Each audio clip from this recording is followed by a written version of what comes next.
Te adorei, Senhor, mas agora eu quero ouvir. Senhor, em nome de Jesus, toca na minha mente, purifica a minha mente. Senhor, meu coração necessita mais da boa semente, para a glória do Teu nome, em nome de Jesus. Amém. Amém, amados.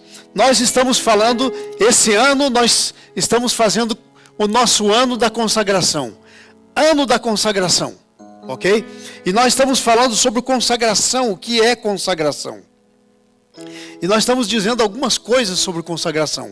Abra a tua Bíblia em 2 Crônicas, capítulo 7. Nós estamos dizendo que consagração é a maneira pela qual você se posiciona, 2 Crônicas, capítulo 7. Nós estamos dizendo que a consagração é a maneira pela qual você se posiciona para receber tudo o que Deus tem para você.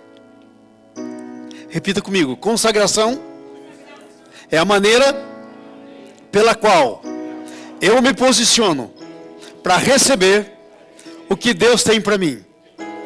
Irmãos, quando Jesus morreu na cruz, ele abriu os braços e ele disse algumas palavras na cruz. Uma vez eu fiz um estudo das palavras que Deus disse na cruz, Jesus disse. Mas uma delas foi essa, ele disse: está consumado. Diga comigo, Jesus falou: está consumado. Sabe o que quer dizer isso? Não tem mais nada para fazer. Nada, foi consumado, terminou, acabou. Agora presta atenção. Isso se refere a tudo que Deus tem para a tua vida. Jesus veio e pagou o preço por tudo que Deus tem para a tua vida. Mas aí a gente pode perguntar: mas então, por que eu não estou entrando no que Deus tem para mim? Sabe qual que é o problema? Consagração. Eu não estou me separando, me posicionando para receber o que Deus tem. O problema não está na parte de Deus. Ele já fez e está consumado. Não tem mais nada para fazer. Ele já fez. Agora sabe qual que é o problema? Tomar posse. E como é que nós tomamos posse? Nos consagrando. Consagração é a mesma coisa que separação. É a mesma coisa que se posicionar para receber. Então às vezes nós estamos com necessidades já compradas por Jesus. É mais ou menos como se você fosse no mercado e você comprasse tudo que você precisa. De manhã você sai, vai para o mercado, compra tudo que precisa para o almoço. Está tudo lá na prateleira. Você comprou, pagou, está à tua disposição. Mas você não faz o almoço. Você não toma posse daquelas coisas, não cozinha, não faz o que tem que fazer, não faz a sua parte. Então você fica com tudo aquilo que já está à tua disposição, mas não usa. Esse é o problema nosso, irmãos. Esse é o nosso problema como cristãos. Nessa manhã eu quero continuar falando sobre consagração. Nós já falamos várias coisas. Nessa manhã eu quero falar para vocês sobre quais são os passos da consagração. Está aí no seu boletim, quais são os passos da consagração. Porque às vezes nós pensamos assim: ok, tá bom, pastor, eu quero me consagrar, mas como é que eu faço? Quais são os passos? Gente, Deus não ia mandar você fazer alguma coisa e não dizer para você como fazer. É uma loucura. Mandar você fazer alguma coisa e não te contar como. Então a Bíblia nos conta quais são os passos da consagração. Está aí no 1 Crônicas, capítulo 7. Nós vemos a história de Salomão. Como é que Salomão se consagrou para obter tudo que Deus tinha para ele. Salomão tinha uma promessa, você tem uma promessa. Salomão tinha uma aliança com Deus, você tem uma aliança com Deus. Mas o Salomão transformou a sua promessa, que se transformou numa aliança, ele transformou numa lei, num decreto, e que aconteceu na vida dele.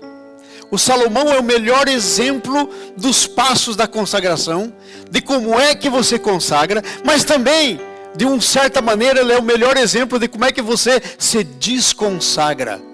Porque você tem que se consagrar e manter a consagração. Você tem que se consagrar e manter a consagração.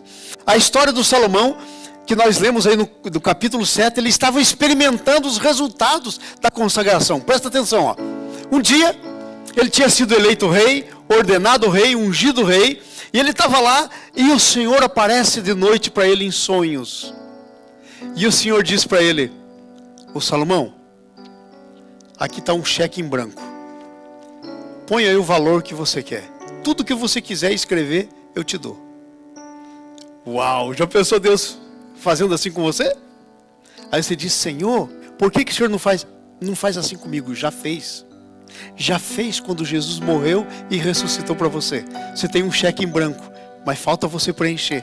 Aí o Salomão foi pensando no sonho dele, né? Talvez ele demorou um pouco para responder o Senhor em sonho, mas ele respondeu ele disse: Senhor, o Senhor me constituiu com um propósito de ser rei, de governar o teu povo. Mas Senhor, eu não tenho como fazer isso por mim mesmo. Então, Senhor, a única coisa que eu preciso é cumprir aquilo que o Senhor quer que eu cumpra. Mas eu não tenho como cumprir. Então, Senhor, eu preciso de sabedoria. Me dá sabedoria para me fazer tudo o que está no teu plano. Senhor, eu quero viver o teu projeto para a minha vida. Me dá sabedoria para mim poder viver. É a única coisa que eu preciso. Sabedoria para mim viver. Aí Deus ouviu e Deus disse: uau! E um uau de Deus é uma coisa tremenda. Deus disse: uau! E Deus disse assim: olha, Salomão, eu disse que você podia pedir tudo o que você quisesse. Você não pediu. Um rei normalmente pede a morte dos inimigos. Um rei normalmente pede para conquistar tudo. Você não pediu nada disso. Você pediu sabedoria para levar o meu povo aonde eu quero que eles vão. Então, Salomão, deixa eu te dizer o que eu vou te dar. Eu vou te dar o que você pediu, como nunca alguém antes teve, nem vai ter depois de ti, nem teve antes de ti. Mas tem um detalhe aqui: eu vou acrescentar por minha conta tudo o resto que você não pediu. Porque você se consagrou para a minha glória, eu vou consagrar agora todas essas outras coisas para você. Está escrito aí no capítulo 7, do versículo 1, capítulo 6, Salomão ora a Deus. Volta lá no capítulo 6, você vê a história que eu acabei de contar para você. Está no capítulo 6 até o capítulo 7. Aí está a história. Segundo capítulo de Crônicas, capítulo 6, está a história que eu contei. Então agora o Salomão tinha tudo. O Salomão tinha feito a sua consagração. O Salomão se separou. O Salomão se posicionou. Irmãos, tudo que eu e você precisamos é nos posicionarmos. Não precisa fazer mais nada. Quem vai fazer é Deus, através de nós. Então o Salomão se posicionou. E aí sabe o que aconteceu? Aí Deus disse: te dou tudo, até o que você não pediu. E aí então agora nós vemos no capítulo 7, o Salomão consagrando todas as coisas a Deus.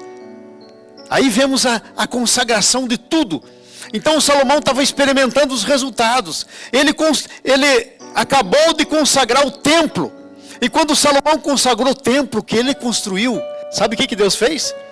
Deus mandou glória dele dentro do templo, que ninguém podia ficar lá. O templo se encheu da glória do Senhor, que ninguém conseguia ficar dentro do templo, de tanta glória. Já pensou você fazendo uma oração assim, e Deus derramando tanta glória, que ninguém possa ficar perto? Que coisa tremenda. Quem diz um aleluia comigo? Aleluia! É tremendo, é isso que Deus quer. Então, Salomão consagrou o templo e a glória do Senhor encheu o lugar. Salomão consagrou tudo que existia, as bacias, todas as coisas do templo. E veja mais, o que é que o Salomão fez mais? O Salomão pôs todas as coisas nos seus devidos lugares. Os cantores estavam naquele lugar certo para adoração. Os sacerdotes estavam perto do altar para fazer os sacrifícios. Tudo estava no seu lugar. E agora o Salomão estava recebendo o resultado da sua consagração. Sabe quando que foi a consagração do Salomão? Quando Deus disse para ele: pede-me o que você quer. Eu quero dizer para você nessa manhã, meu irmão, Deus está dizendo hoje, agora para você: pede-me o que queres. Se o teu pedido resultar em consagração, como resultou do Salomão, você vai ter tudo que você precisa, tudo que você deseja no teu coração e mais. Porque esse é o nosso Deus. Nosso Deus não é Deus de pequena coisa. É um Deus de fartura.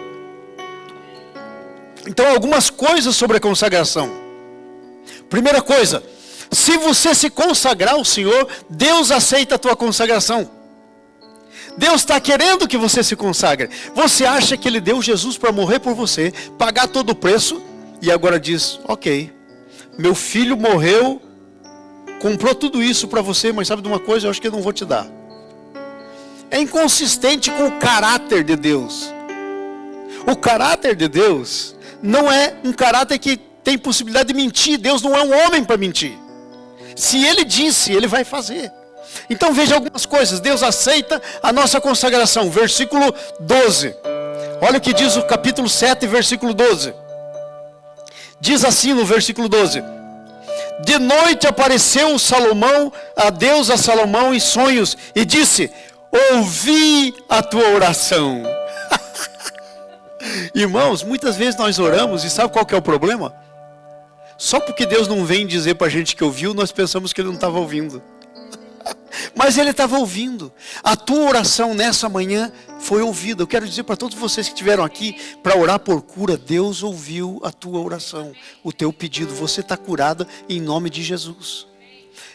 Creia, porque a Bíblia diz que a fé funciona assim. Você pede alguma coisa e crê que já recebeu. E aí continua dizendo o texto, e assim será convosco. Mas se você pedir e não crê que já recebeu, não tem. Porque isso não é fé. Fé é pedir e crer que já recebeu. Então você já recebeu. Porque isso é parte daquilo que Jesus comprou para você. A Bíblia diz em Isaías 53, pelas pisaduras fomos sarados. Então Deus ouve a oração. Deus vem e fala para Salomão, ouvi a tua oração.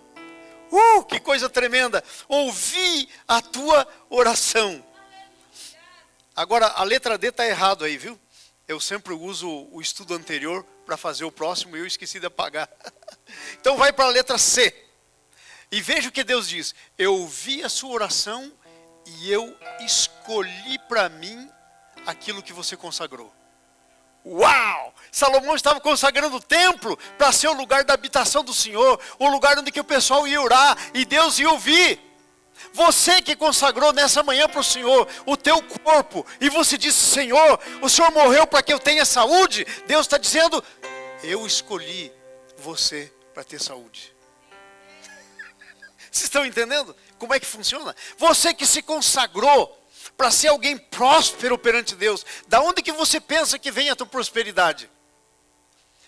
Salmo 127 diz assim, inútil vos é levantar de madrugada, trabalhar duro, dormir de tarde. Alguém se identifica? Meu Deus, esse é o país que identifica isso. Levanta de madrugada, come o pão suado, dorme tarde. Daí tem outro versículo do Salmo 127 que diz assim, aos seus o Senhor dá enquanto dormem. Por que Ele dá enquanto dorme? Porque já foi comprado, não é o teu trabalho. Então quando nós vamos ao trabalho, nós consagramos ao Senhor, e é o Senhor que providencia. É Ele que nos dá saúde, é Ele que nos dá força. Ele providencia, já é parte do que Jesus fez por nós. Você não tem que se preocupar, porque você imagine. Presta atenção nisso. Ontem à tarde nós tivemos o culto em memória do Charles. Charles era o nosso baterista.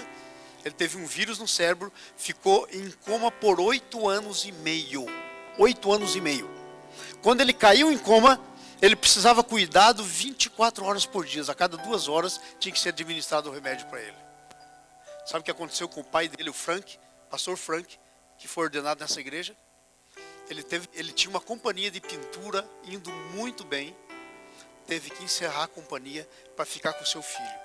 Por 8 anos,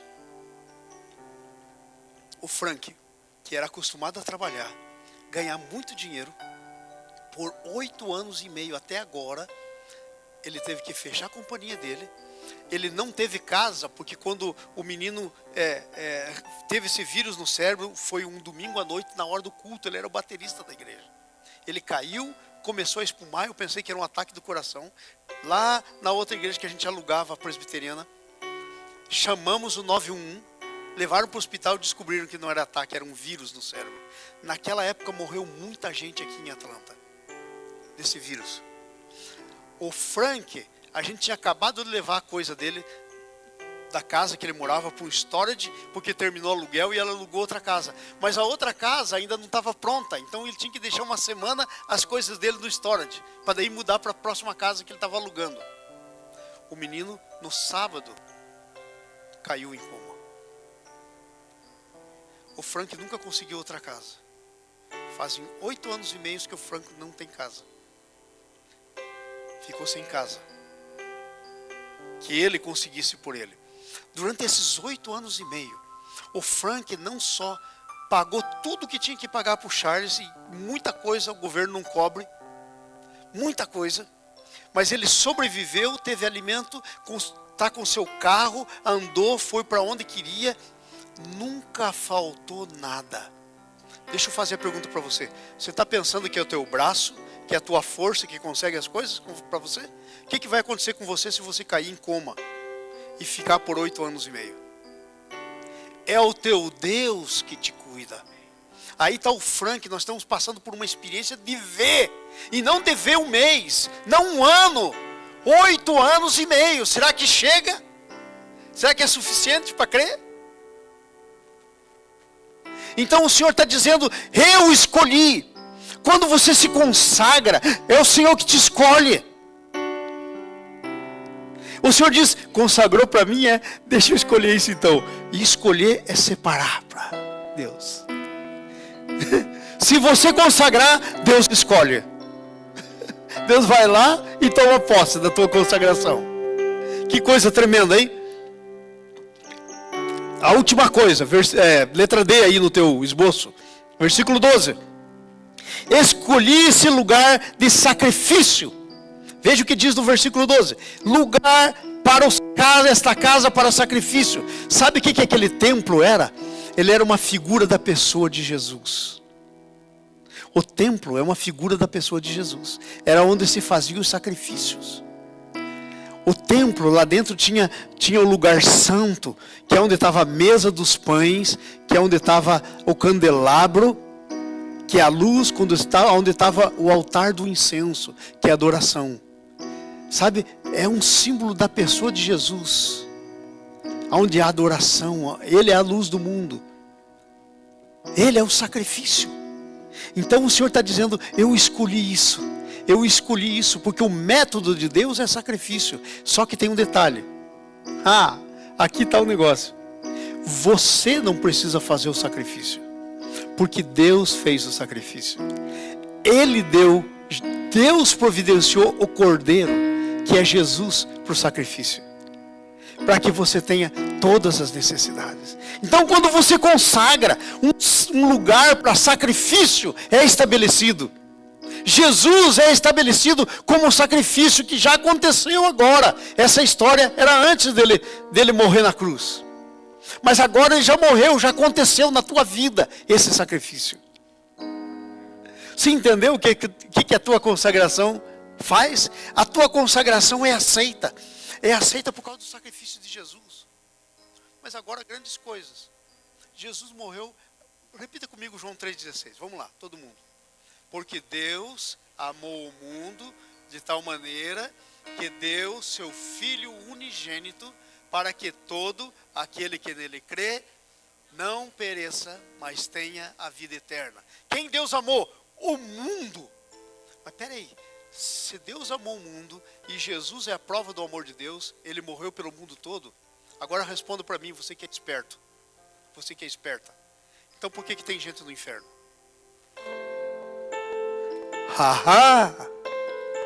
Sabe por que tem? Porque não houve consagração. Porque a pessoa não decidiu receber Jesus como seu salvador pessoal. Se separar para Ele, se consagrar para Ele. Só por isso. Só por isso. Não é por outra coisa. Você entendeu? Então Deus aceita a tua consagração porque é desejo dele. Porque ele já fez as coisas que eram necessárias fazer para que você se consagre. Então quando você se consagra, ele diz, eu aceito. Agora vamos lá. Passos, como é que é a consagração? Capítulo 7, versículo 13 e 14. Nós vamos fazer a leitura aí.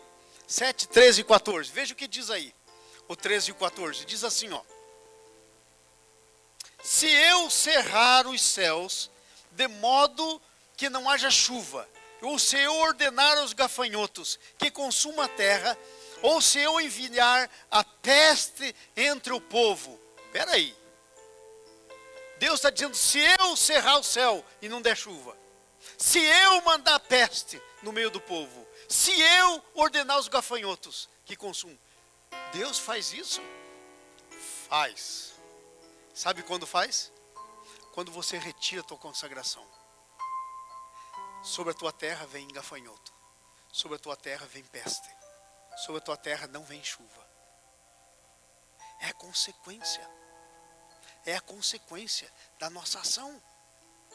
Então isso aí é como o que acontece na consagração. Preste atenção nisso que eu vou dizer agora para você. Deus é um Deus de amor, mas Ele também é um Deus de justiça. Tem gente que às vezes está cheio de crente, irmãos, está cheio de cristão, que pensa que Deus tem dupla, tripla, quádrupla, quíntupla personalidade. Tem muita gente que pensa que Deus tem problema de personalidade. Tem muita gente que pensa assim, ó.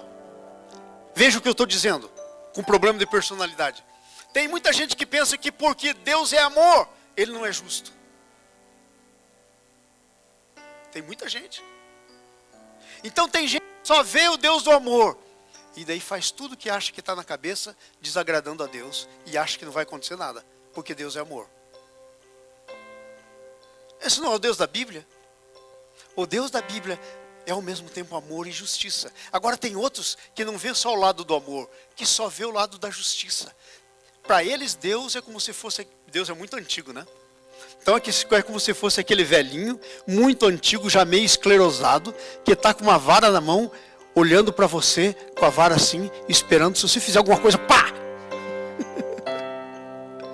Só vê um Deus que castiga. Só vê o Deus da justiça, do juízo.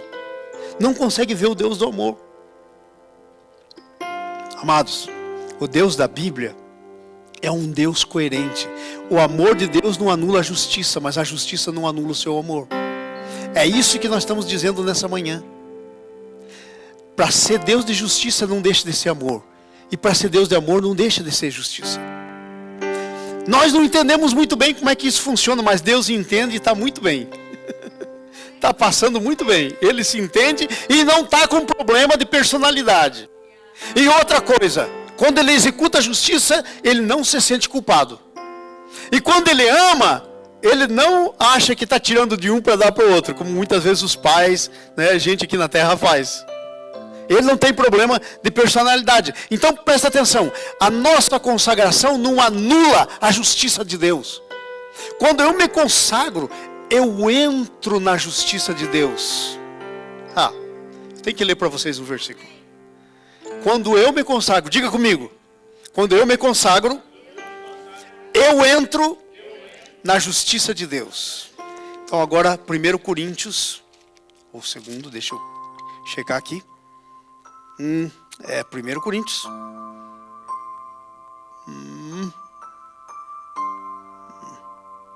Ou é 2 Coríntios? Deixa eu ver o 2 Coríntios. 2 Coríntios, é o capítulo 1, viu? Ou 2. Já encontro para você esse versículo. É muito importante.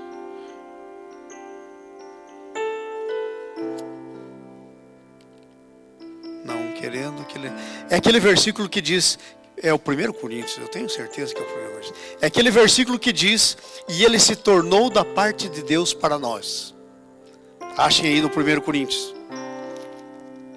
Eu tenho certeza que é no 1 Coríntios. Ele se tornou da parte de Deus para nós, santificação. Onde que está esse versículo?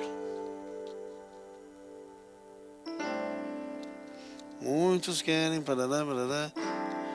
Ou, claro, capítulo 1, versículo 30. Escute isso. Está escrito assim, ó. Mas vós sois dele, de Deus, em Cristo Jesus. Mas vós sois dele em Cristo Jesus, o qual, Jesus, se tornou da parte de Deus para nós sabedoria, justiça, que mais? Santificação e redenção.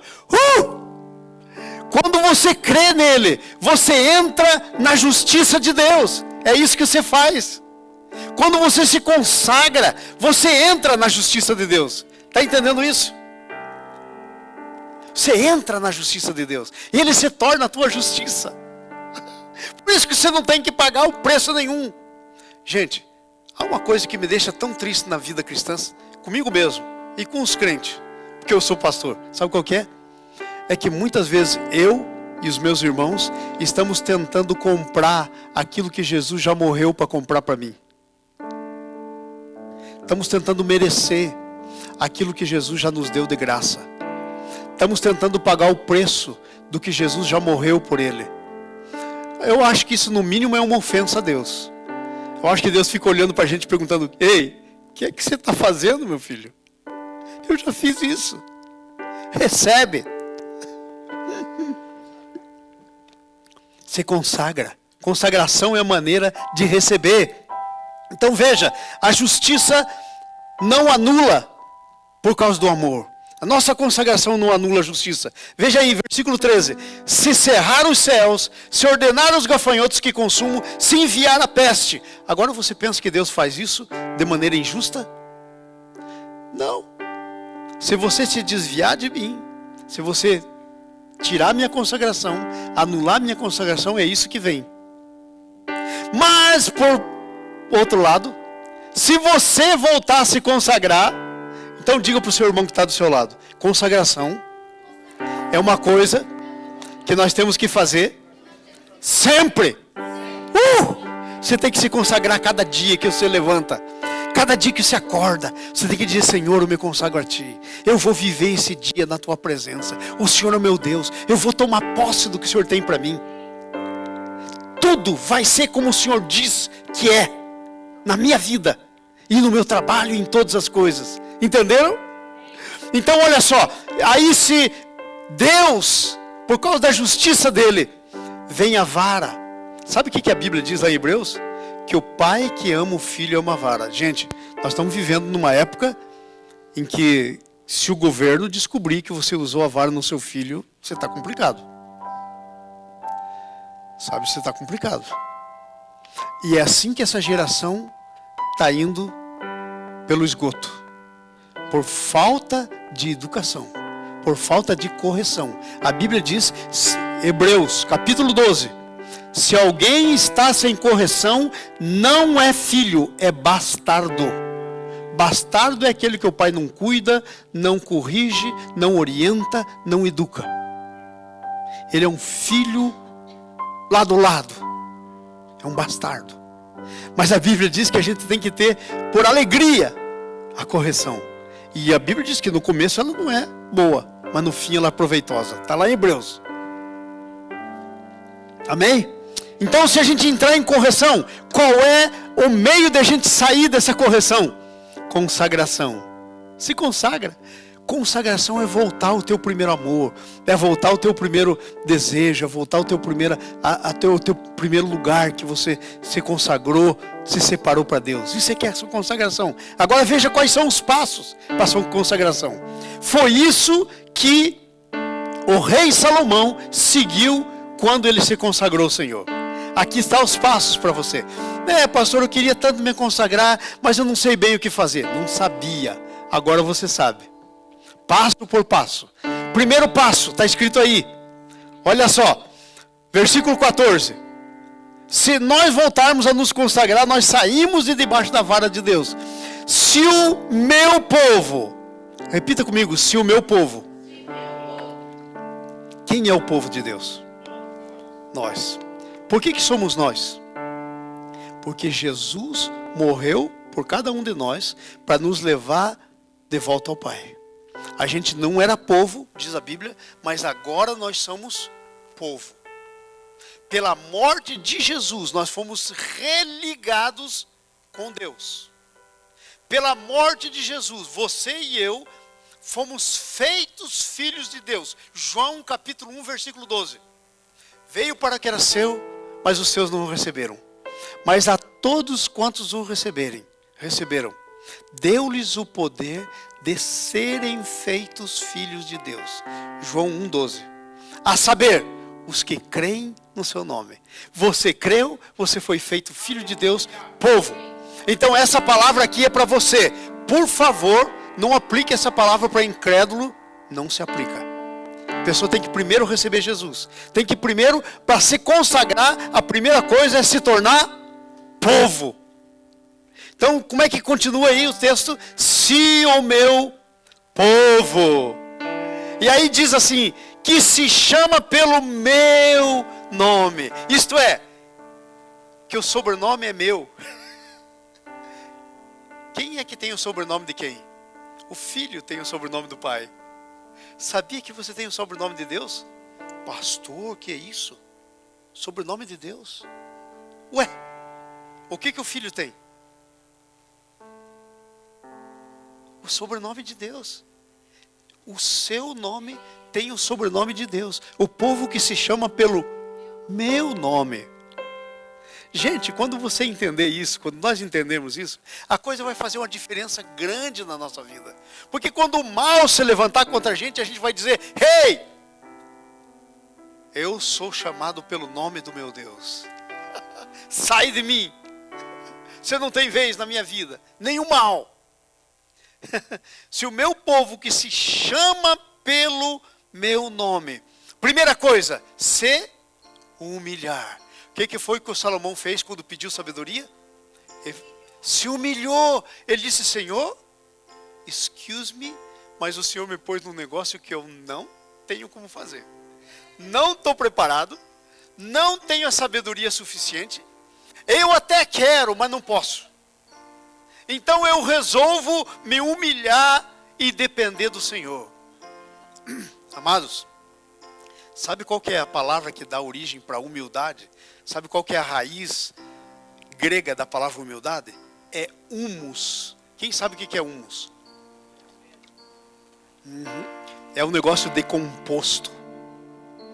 Para ser uma coisa mais palatável para nós, mais tragável, humus é aquelas, quando você pega um monte de folha, por exemplo, você faz um buraco, enterra elas, espera elas apodrecerem, elas se tornam adubo, humus. Isso é humus. Humildade é isso, quando você reconhece quem você é por você mesmo, antes que Deus faça alguma coisa em você mesmo. Sabe o que a Bíblia diz, por exemplo, das nossas justiças? A Bíblia diz, está escrito na Bíblia, não fui eu que escrevi isso, por favor, não fique bravo comigo, não tem nada a ver com isso. Foi o Espírito Santo que escreveu lá. A Bíblia diz que a nossa justiça é como trapo de imundície. Agora, você não sabe bem o que é isso. Deixa eu te explicar o que é trapo de imundície. No Velho Testamento, antigamente, não existia mods. Não existia isso que você absorvente higiênico para as mulheres. Não tinha. Sabe o que as mulheres usavam? Trapo. Porque usava, tinha que jogar fora. Então a Bíblia está dizendo que a nossa justiça é como isso. Como trapo de imundície. Então em nós mesmos não temos nada. Então quando nós resolvemos nos humilhar, como Salomão fez, ele disse, Senhor, o Senhor me pôs sobre rei desse povo, e agora, Senhor, eu não tenho sabedoria, eu vou ter que tomar decisões que eu não sei como tomar. E Deus disse, gostei de ver, você está virando humus, você está se humilhando. Porque a Bíblia tem outro versículo que diz a mesma coisa, de um outro jeito, assim, mais legalzinho um pouco. Ele diz assim, se aquele que se humilha é exaltado, o que se exalta será humilhado. Então, se nós nos colocamos nessa posição, a gente sai daí. Mas se você coloca você na posição de exaltação, você vai para o humus. E de lá não sai. Então é muito melhor ir para o humus e sair para a exaltação do que o contrário. Então o primeiro passo da consagração é se humilhar. Sabe por quê, irmãos, que nós não nos consagramos? Porque nós pensamos que nós somos autossuficientes. Não precisamos muito de Deus. Podemos por nós mesmos. Somos inteligentes. Podemos trabalhar. E nos gloriamos nisso. Entenderam? Então o primeiro passo da consagração é se humilhar, é ser humilde. É reconhecer que é Deus em você. É reconhecer que sem Deus você não pode. Foi isso que Salomão fez. Ele disse, não posso. E aí ele se humilhou. Esse é o primeiro passo. Qual é o segundo passo da consagração? Se humilhar, depois vem orar. Orar. Irmãos, aí você vai dizer, nesse passo, no primeiro talvez não estou muito bem, mas nesse eu estou. Espera aí. Você está bem na oração? Aí você pode dizer, não, pastor, eu estou bem, eu oro sempre. Espera aí, deixa eu perguntar para você. Você ora ou você reza? Ai, ai, ai. E agora, qual é a diferença entre orar e rezar? Tem diferença? Muita. Muita diferença. Então a minha pergunta para você é, você ora ou você reza? Está cheio de irmãos rezando e não orando. Sabe por quê? Porque a reza é um negócio mecânico, aqui na cabeça, decorado. É aquilo que Deus reclamou contra o povo, quando o povo começou a fazer. Reza. Sabe o que Deus disse para o povo? Deus disse assim, esse povo em vão me honra com lábios, mas o seu coração está longe de mim. A oração não é algo que sai da tua cabeça, é algo que sai do teu coração. Tem gente que para fazer oração, que aí acaba não fazendo oração, acaba rezando, sabe o que faz? Tá lá, todo daquele jeito, aí põe uma máscara e entra na presença de Deus. Aí diz, ó Senhor meu Deus, soberano, o Senhor que sabe todas as coisas. Está dizendo um monte de coisa que não acredita, que não crê, que não vive, que não é verdade, com uma máscara. Sabe, a verdadeira oração é aquela que sai do teu coração. E sabe, irmãos, quando eu estava uma vez fazendo estudo sobre oração, eu fui estudar várias orações na Bíblia, porque eu queria muito aprender qual era a diferença de oração para tudo isso que a gente faz por aí às vezes. Então, qual é o melhor jeito? Veja as orações na Bíblia, principalmente aquelas que Deus aceitou e as que Deus não aceitou. Eu comecei a analisar, estudar as orações que Deus aceitou. Gente, eu cheguei em algumas que eu fiquei de boca aberta. Eu falei, peraí, como é que Deus aceitou esse negócio? E vou dizer uma coisa, eu tive que orar para Deus me mostrar. Por exemplo, você quer ver uma oração que é difícil de aceitar, que Deus ouviu e foi boa? A oração da Ana. Sabe o que a Bíblia diz? Que a Ana estava cansada daquela lenga-lenga, de ir na igreja e a outra mulher do seu marido incomodar ela tanto, ela chorava, ela estava depressiva. Chegou num ponto que o marido disse a ela, como é que é, Ana? Que negócio é esse? Não sou eu melhor do que 10 filhos, porque ela não tinha filho, era estéril. Aí quando ela percebeu que ela ia perder até o marido que amava, ela resolveu orar. Mas sabe que tipo de oração que ela fez? Ela primeiro saiu, foi lá num canto. Foi lá num canto. E ela ficou lá no canto e orava e orava. E o profeta viu que ela estava orando. E viu que ela estava lá no canto, com a boca, não tinha som nenhum. Ela falou, tá bêbada. Bebeu muito vinho. Aí o profeta levanta e falou, eu tenho que corrigir, não pode crente vindo bêbado na igreja. Em outras palavras. E ele chega para ela e diz, até quando estarás bêbada? Aparta de ti esse vinho. E a Ana levanta o olho para ele e diz, não, meu Senhor. E ela começa a orar.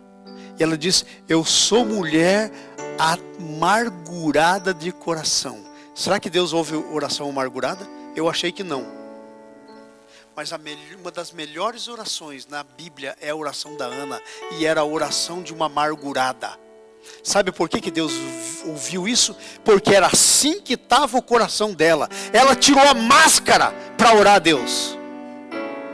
Eu quero te dizer nessa manhã, tira a máscara para orar a Deus. Está amargurado? Está pensando que Deus não vê o teu coração? Ai, Senhor, obrigado. Por que Deus não mandou dinheiro para me pagar o aluguel? Estão querendo me despejar. Teu coração cheio de amargura, mentindo para Deus. Sai do coração. Ela diz, eu sou mulher amargurada, atribulada de espírito. Leia a oração da Ana para você ver. Mas aquela era a verdadeira, genuína oração. Aquilo não era reza. Aquilo era oração. Veio do coração, nas palavras dela. Sem florear, sem tentar. Quer enganar quem? Deus. Então a oração genuína. Então se o povo que se chama pelo meu nome se humilhar. Aí segundo, orar. Mas ser coerente na oração. Gente, tá indo mal e você já está cheio desse negócio. De todo fim de mês, aquele rolo para poder pagar o aluguel, aquele problema para pagar as despesas. Olha, o que você está fazendo? Guardando isso no coração e depois indo falar com Deus, diz, ai meu Deusinho, para de mentir. Teu coração está amargurado. Vai lá e diga para Deus, Deus, o Senhor é o meu Deus, e eu estou cansado, já chega! Chega desse rolo. Chega, não aceito mais. Garanto para você, vai parar de acontecer. Porque esse é o tipo da oração que Deus ouve. A oração do coração. Não honre a Deus com seus lábios e deixe o teu coração longe dele. A coisa que Deus vê. Deus disse para o profeta Samuel, eu não sou como homem. O homem vê a aparência, mas eu vejo o coração. Jesus já morreu para aceitar o teu coração. Venha a Ele como você é. Está com amargura? Está com problema? Nenhum problema para Deus. Problema para você. Apresente perante Ele. Diga, chega, já chega. Não aceito mais isso. Não pode mais. Meu casamento, meus filhos, já chega. Não aceito mais isso. Aquele problema que te persegue, às vezes está anos andando. Sempre naquela mesma lenga-lenga. Diga, chega, põe o coração, fala, não mais. Quando for orar a Deus, coração, oração. Vamos lá para frente. Se humilhar, primeiro passo. Segundo passo, orar. Terceiro passo, me buscar. Espera aí, e agora? O que é me buscar? Eu vou dizer uma coisa que é me buscar. Preste bem atenção nisso. Nós, os cristãos, temos uma facilidade enorme de ficar dentro da gente mesmo. Buscar Deus é a gente sair de dentro da gente mesmo e ir para Deus. Nós temos uma facilidade enorme de ensimesmar, de botar a gente para dentro da gente mesmo. E tudo que a gente vê é o nosso sentimento, é a desgraça que está ocorrendo, é o que eu quero, é o que eu espero, é como eu gostaria que fosse. Eu. Me buscar é sair de você e ir a Deus. É isso que é me buscar.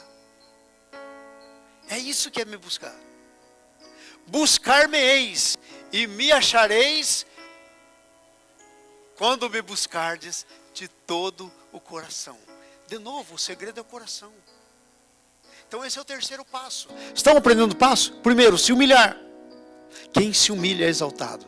Segundo, orar. Quem ora tem resposta. Segundo, buscar. Buscar-me-eis e me achareis. Sair da gente mesmo. Sair dos problemas. Sabe o que acontece, irmãos? Eu vou dizer para vocês o que acontece. Aconteceu muito comigo. Eu já estou conseguindo, em nome de Jesus, vencer isso. A gente entrava numa ciranda assim, com os problemas, e daí ficava correndo atrás dos problemas. e tentando solucionar problema, e problema, e problema, e problema, ao invés de ir a Deus.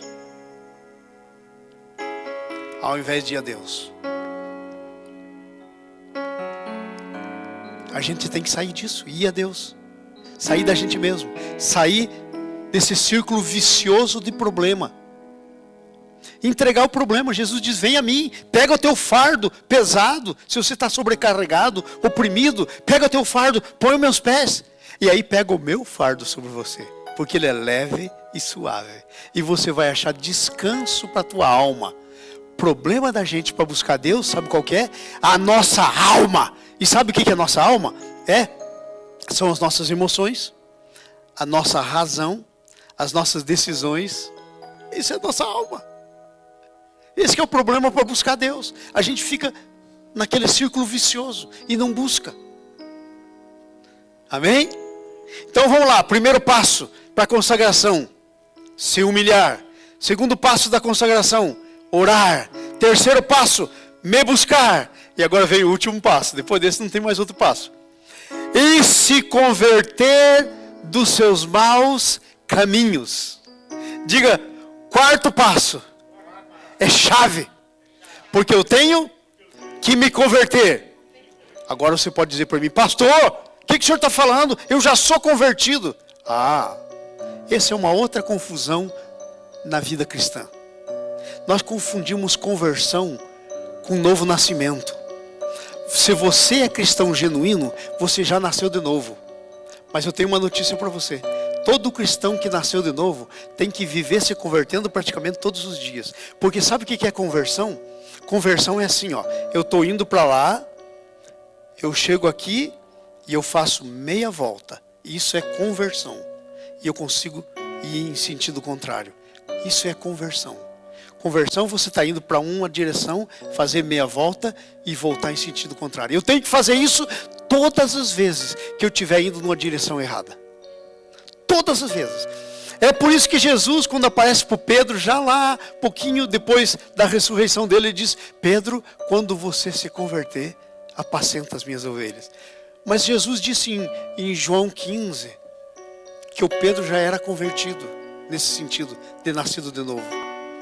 Ele já era filho, já tinha nascido de novo, mas ele tinha que se converter. Irmãos, nós temos que se converter dos maus caminhos todos os dias. Porque o mau caminho está aí.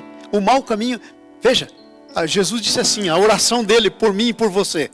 Sabe qual foi um dos pontos da oração de Jesus por mim e por você? Pai, não os peço que os tires do mundo, mas que os livres do mal.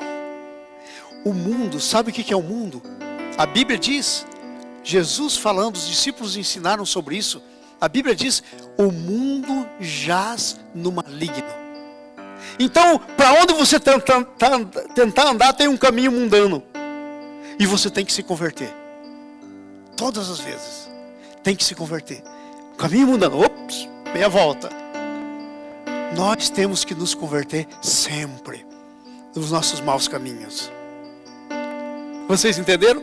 E essa é a última etapa. Porque todas as vezes que você fizer meia volta no mau caminho, você pega o caminho correto. Esse é o último degrau da consagração. O primeiro é se humilhar. Eu diria que o passo zero é como se eu descesse ali. O chão é ser filho. É ser povo, que se chama pelo nome dele. Senão não tem consagração. Essa é a primeira. Sem isso, não adianta. Mas o primeiro passo depois disso é se humilhar. Aí o segundo passo é orar.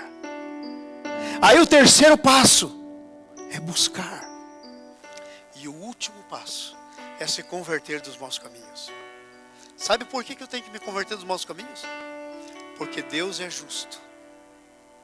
Ele olha para mim e diz assim, João, você foi alvo da morte do meu filho. Por você eu dei meu único filho. Eu te amo a ponto que não teve o que eu não pudesse fazer por você. Mas sabe de uma coisa, Joãozinho? Eu sou justo, porque eu sou Deus. Eu vou te chegar a vara. Sai do seu mau caminho. Converte-se. Se converta. O quanto antes você se converter, melhor para você. Você vai se livrar das tuas aflições. Se converte. Entenderam? Porque ele vai dizer, eu sou um Deus justo. Eu não vou aceitar isso que você está fazendo. Eu não te rejeito como filho, mas eu não aceito o erro. Presta atenção. Deus ama tanto o pecador que enviou Jesus por ele. Mas Deus odeia tanto o pecado que o filho dele teve que ser crucificado. Você entendeu isso? Deus ama o pecador, mas Deus não ama o pecado. E não tem conversa. Deus não muda. Há princípios. Então a conversão é como eu saio do mau caminho. É como eu me livro do mau caminho. Ai, pastor, mas eu estou orando tanto, eu queria viver uma vida assim, mais consagrada. Esse é o nosso assunto. Tem 4 passos para a sua consagração. E o último é a consagração, se converter dos maus caminhos. Sabe, irmãos, tem gente que está usando as palavras erradas. Tem gente que está evangelizando uma pessoa, e aí a pessoa nasce de novo. E ela chega assim para o pastor e diz, pastor, o fulano se converteu. Usou a palavra errada.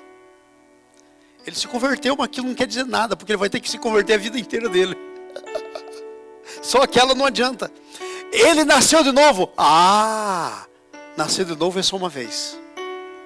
Ou você acha que você precisa ficar nascendo de novo toda hora? Nunca.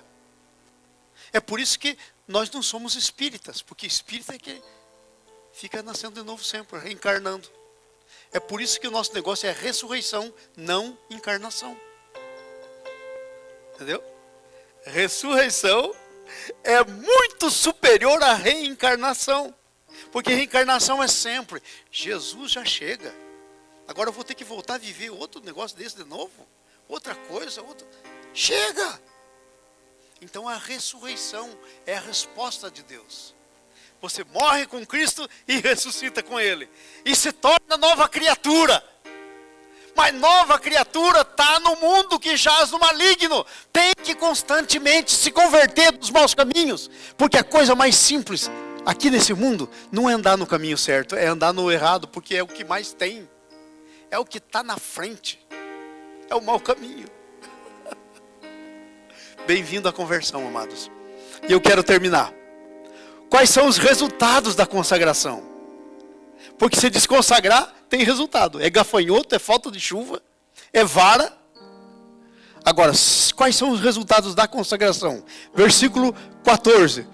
Diga comigo essa palavra que está aí. Está lá na tela, vamos ler todos juntos. Se converteu dos seus maus caminhos, diga então. Então. De novo, gente. Então é uma conjunção subordinada explicativa. Ai, português, hein? Então é uma conjunção subordinada explicativa. Ela explica qual vai ser a consequência. Ou coordenada, sei lá. É uma dessas coisas aí. Acho que é coordenada. Cadê os professores de português? Eu sei que é por aí. Mas que explica, explica. Não explica, irmã? Professor de português. Hã? Conclusiva! Melhor do que explicativa. Hey! Alguém sabe o negócio melhor ainda. Conclusiva. Qual é a conclusão? Então. Agora veja bem, ó. Leia a primeira palavra lá em cima. E se. Diga se. O que é ser? É uma opção. Sim ou não. Então se. E daí, leia lá, antes de desviar dos seus caminhos. O que diz aí? Se desviar dos seus caminhos. Se. Aí tem então. Então o que acontece? Eu virei do céu. Diga comigo, Deus nos ouve quando nos consagramos. Faça os 4 passos e não tem oração que não seja respondida. Pastor, direto, inclusive eu, tenho essa reclamação. Senhor, eu estou orando tanto, por que eu não vejo resposta? Está aí a resposta. Se consagre. Porque se você se consagrar, vem o então. Então, é a conclusão. Eu ouvirei. Será que Deus ouve toda oração? Não. Epa! Se ouvisse toda oração, não tinha palavra então lá. Deus ouve a oração quando ela vem da consagração. Quando você se consagrou, você fez os 4 passos, se converteu dos maus caminhos e ora ao Senhor. Aí pode ser oração amargurada, seu coração pode estar amargurado, pode estar complexado, you name it. Você diz o que você quer pôr de mal no coração, não interessa, esse Deus vai ouvir. Então ouvirei dos céus. Qual que é a primeira conclusão? Deus ouve dos céus. O que ele faz? Perdoarei seus pecados. Ai, Senhor, perdoa o meu pecado. Aí Deus diz, sai do mau caminho. Já está perdoado porque Jesus já morreu. Mas enquanto você estiver no mau caminho, teu pecado bate na sua testa. A vara pega você. Entendeu? Então ouvirei dos céus, perdoarei os seus pecados. E veja que coisa tremenda. Sararei a sua terra. O que isso quer dizer? A sua terra pode ser a sua saúde, pode ser o seu negócio, o seu trabalho, a sua família. Você dá o nome que você quiser, essa é a tua terra. Tem uma terra aí precisando ser curada, sarada? Aqui está a solução. Tem até uma igreja que se chama Sara a Nossa Terra. Então, Deus diz, sararei. E agora veja como é que Deus continua, versículo 15. Olha que coisa interessante esse versículo 15 aí. Estarão abertos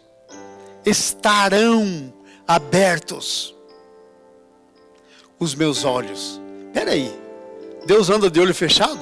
Não, Deus vê, mas Ele vê, e como resultado da visão dele, muitas coisas diferentes podem acontecer. Pode vir a bênção, ou pode vir a correção. Ele não vai deixar filho sem correção. Mas quando a gente se converter, Ele olha do céu e diz, oh! É como foi com Salomão.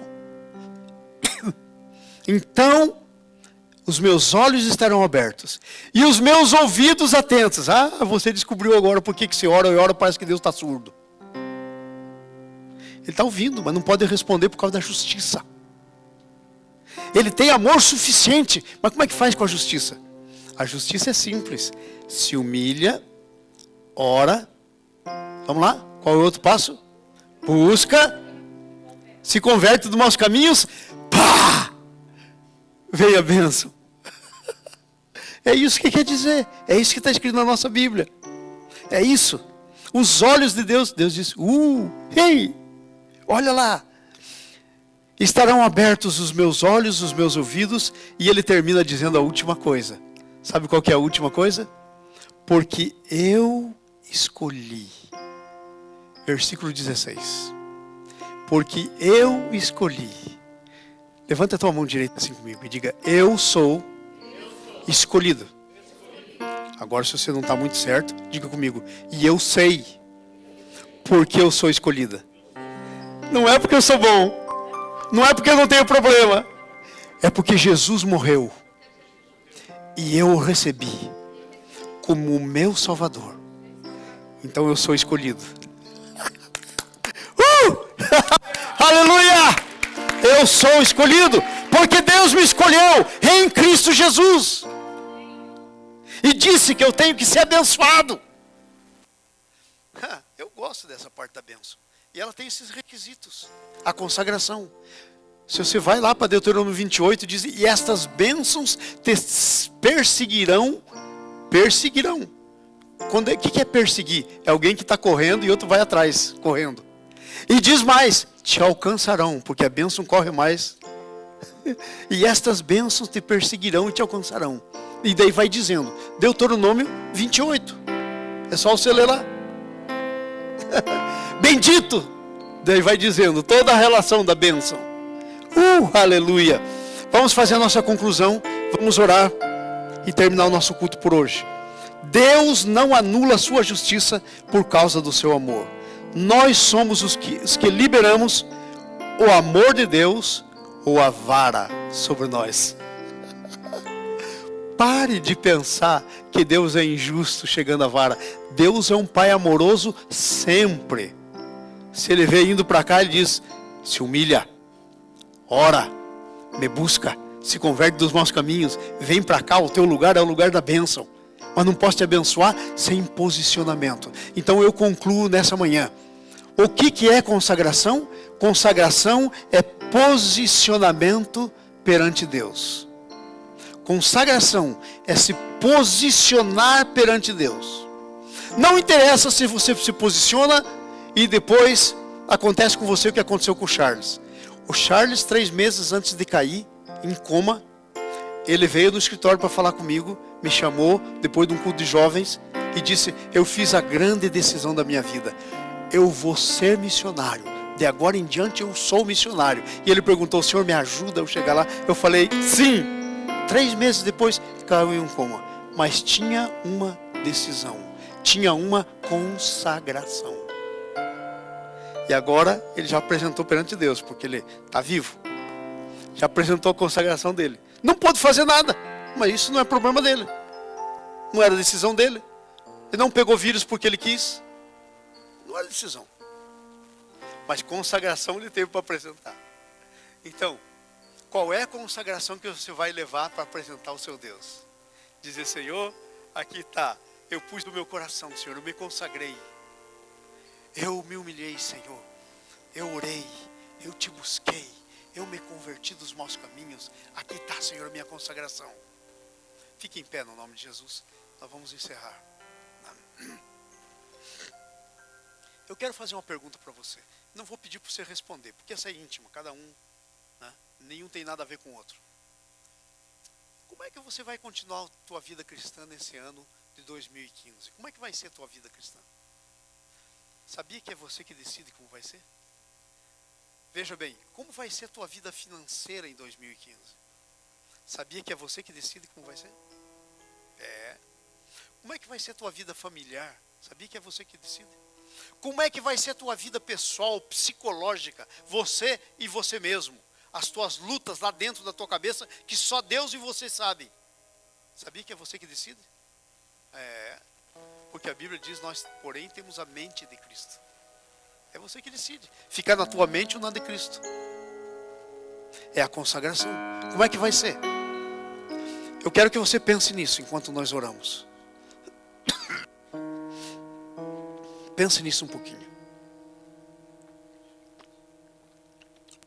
Pai, o nosso assunto hoje foi tão importante, Senhor. Obrigado por ter falado comigo, Senhor, sobre isso. Aberto os meus olhos para algo simples que eu já tinha esquecido. A consagração, Senhor, é uma coisa prática. Obrigado, Senhor, por me trazer de volta aos passos da consagração. Obrigado por eu poder pensar na vida do Salomão, Senhor.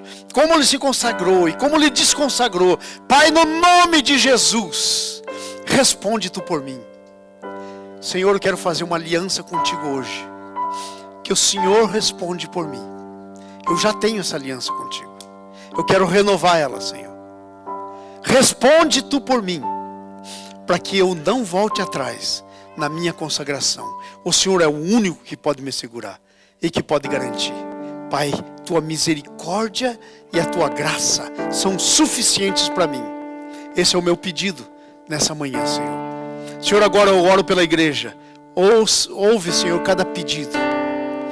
Ouve o coração, Senhor, de cada irmã, cada irmão nessa manhã. Senhor, escreve para a tua memória, Senhor, o que está acontecendo nessa manhã, nesse culto. E Pai, no nome de Jesus, recebe toda a honra e toda a glória. Amém.